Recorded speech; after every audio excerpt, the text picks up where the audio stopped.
Hi everyone, I'm Cheryl and welcome to the Sewing Room channel, and this is your tip of the week. I'm going to talk about accessories that you might be able to find for your machine if you need to. For instance, I had a viewer who watched the previous tip of the week, and when I was talking about throat plates and presser feet, she mentioned that she only had one throat plate that came with her machine. Now, she didn't mention which one she had. I'm assuming it was the one that had the widest hole so you can do a zigzag stitch. When you purchase a machine that's, let's say it's brand new out of the box, it was anywhere from $150 to $300, it will only come with just probably one throat plate and just a small handful of presser feet and a couple of decorative stitches that you can use on it.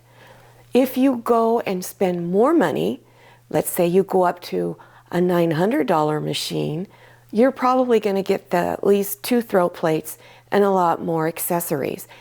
When you spend $20,000 on a machine, you will get everything. So let's say you do want to go get another throat plate or some other accessory.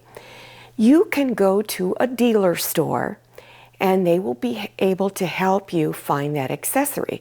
They'll let you know. Now, or you can call them. Maybe it's pretty far away, you don't want to make a trip over there. That's unnecessary.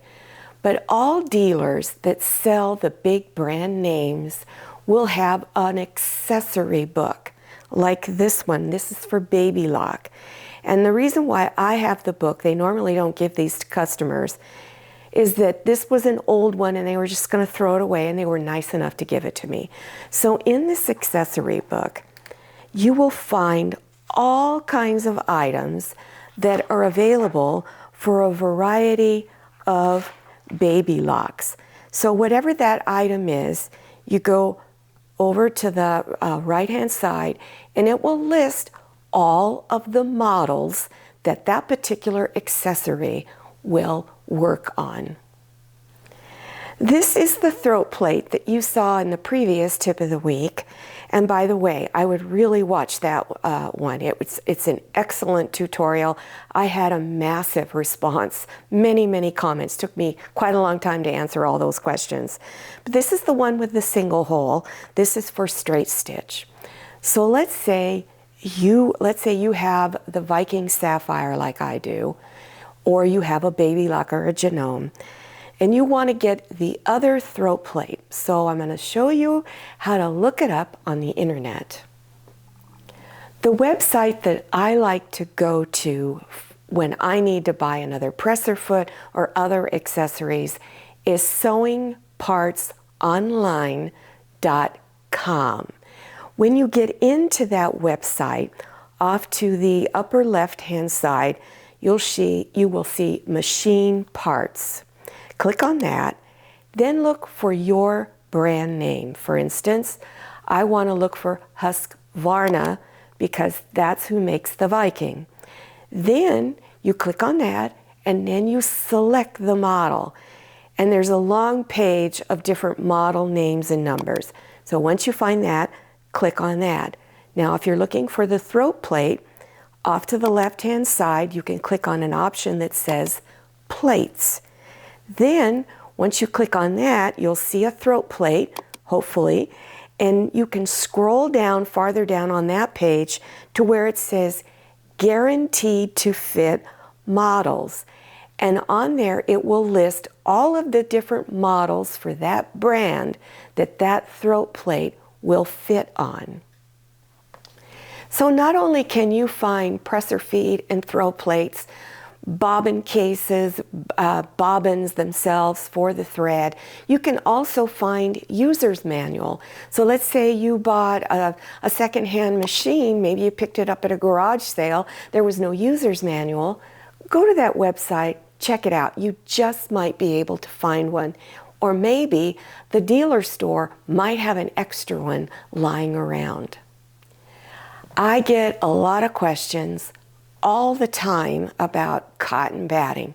what should I use, what should I not use. So I'm going to kind of give you a little bit of scientific information so that you will be able to make a more informed decision. This is Warm and Natural, that's the brand name, cotton batting.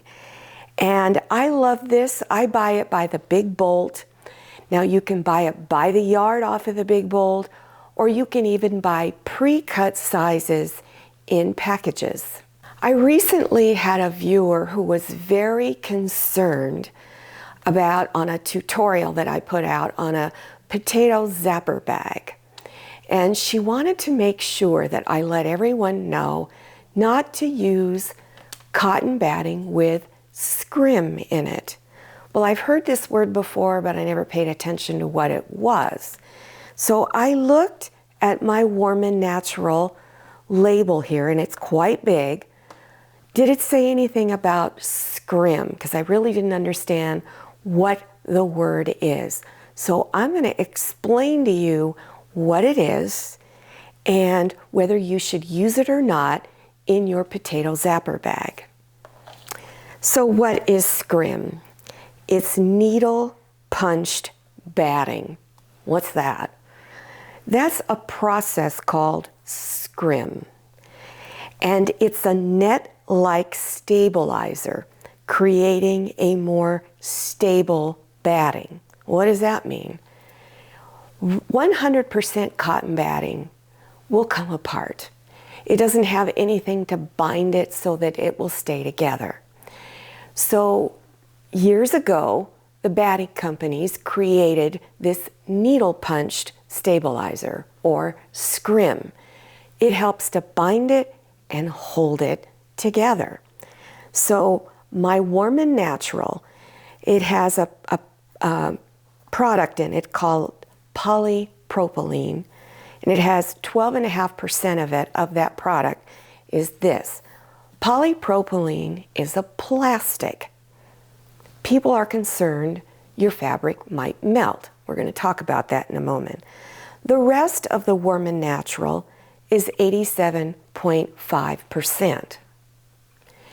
There is a product out there that's made by the Pellon company called Wrap and Zap, and it's specifically designed to use in the potato zapper bag, the tortilla warmer to cook your corn on the cob, a variety of food products to warm it up in the microwave. If you go to their website or you read the package, it has a disclaimer on it. Now, this is 100% cotton. It has no glues or polypropylene in it. But the disclaimer says this: it is not fire retardant or flame proof. For this reason, we suggest cooking in 1-minute intervals for a maximum of 8 minutes. So for instance, if you're cooking a baked potato, you set it for 1 minute, wait, set it again for a minute. That's a long process. I think why they put this on there is they're worried that someone is going to abuse the product. They're going to put it in there for 20, 30 minutes, and it might burn, maybe catch on fire. So it's really a disclaimer for you to not sue them if you should happen to abuse the product. My husband was a sciencey kind of guy before he retired. So he had to take chemistry and do all kinds of sciencey stuff. I mean, he's like one of those outer space guys. So I went to him and I said, tell me about this. What is this scrimming thing? He'd never really heard of it, but it is a process that apparently is mostly used by companies that manufacture different type of fabrics. But he said to me, well, think of it like this. You use Tupperware in the microwave, and what is Tupperware? It's plastic. Does it melt? No, because the product is made to hold up to a certain number of minutes in that microwave. It's also going to have a disclaimer on it. Be careful not to use it for longer than a certain number of minutes. So why am I telling you this? because so that when you go to the fabric store and you're going to buy some cotton batting or any type of batting, you'll be able to make an informed decision. I personally am not worried about the scrim process. I think it would probably be okay. But remember, it's up to you. So I want to go over the differences as far as quilting goes. So if you want to do quilting stitches on it, the warm and natural, your quilting stitch pattern can be as far apart as 10 inches. Now I always do mine 2 to 3 inches. But if you want to do hand quilting, you want to and use 100% cotton, so that you must make your quilting stitches 2 to 3 inches apart.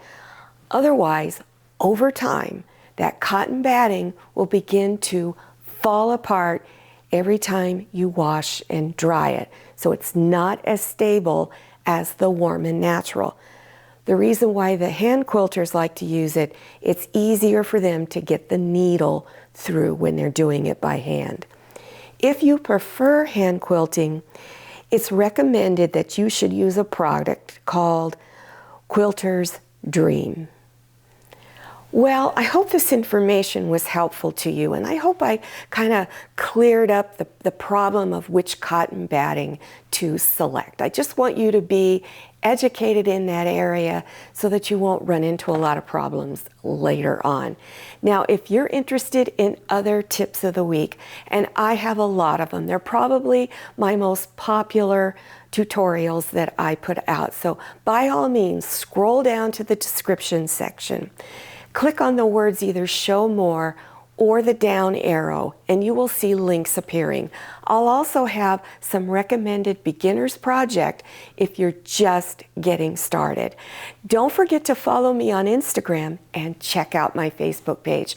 Thank you so much for watching, and I'll see you next time, and happy sewing! If you like the Sewing Room channel, one of the best ways to show your support is to subscribe by clicking on that red subscribe button and give this video a thumbs up. And don't forget to click on share to share this video with your friends. And make sure you click on the bell so you receive notifications for all my new videos. I'm Cheryl, this is Manny, and this is Scotty. See you next time.